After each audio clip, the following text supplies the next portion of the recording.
Lovely sister, good night.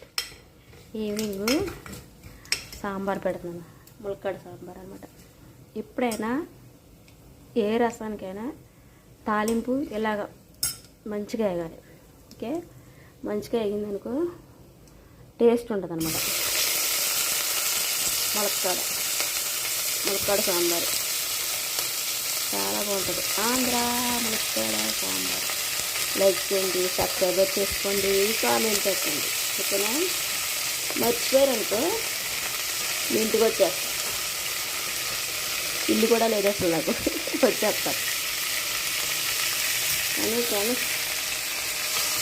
దేవుడు ఒక time ఇస్తాడులే, time ఉంటుంది దేనికైనా. ఆ టైం వచ్చేదాకా కథ వెయిట్ చేయాలంటే కదా. ములక్కాడ సాంబార్ కాతున్నాను. పొట్లకాయ ఉప్పు పసుపు వేసి ఉడకబెట్టుకున్నాను, ఫ్రై చేస్తాం. ఓకేనా? పొట్లకాయ ఫ్రై.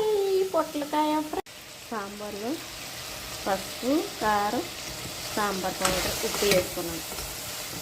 ఇలాగా కొంచెం ఆయిల్లో గోలించుకుని వేసుకోవచ్చు, లేకపోతే ఉప్పు కారం అన్నీ కలిపేసి పెట్టుకోవచ్చు. చాలా బాగుంటుంది. ఓకేనా?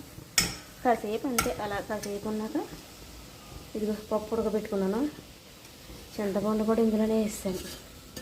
అది చింతపండు చెప్పాను కదా, తీసుకుని డీప్లో పెట్టుకున్నాను. మనకి అది నాని పిసికి అంత టైం ఎందుకంటే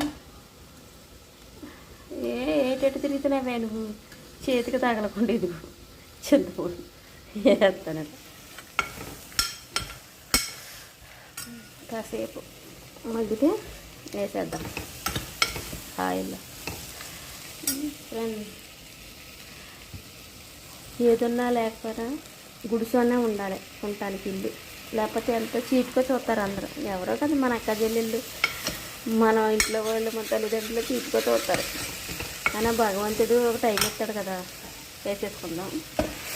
ఆ టైం కోసం వెయిట్ చేయడం అంటే ఏం చేస్తాం, మన వల్ల ఏం కాదు కదా. మీరందరూ సపోర్టు, ఆ దేవత దేవుడి దీవులు ఉంటే కట్టేస్తాను ఇల్లు. మీరందరూ వద్దరికండి మా గృహప్రవేశానికి. నా యూట్యూబ్ ఛానల్ సబ్స్క్రైబర్లు అందరినీ పిలుస్తాను, సరేనా? మర్చిపోద్దు.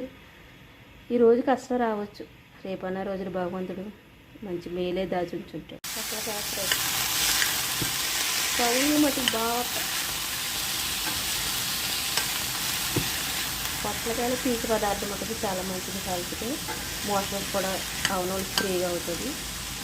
పిల్లలకైనా పెద్దలకైనా ఆరోగ్యం మంచిది. స్టవ్ దగ్గర ఉండాలి.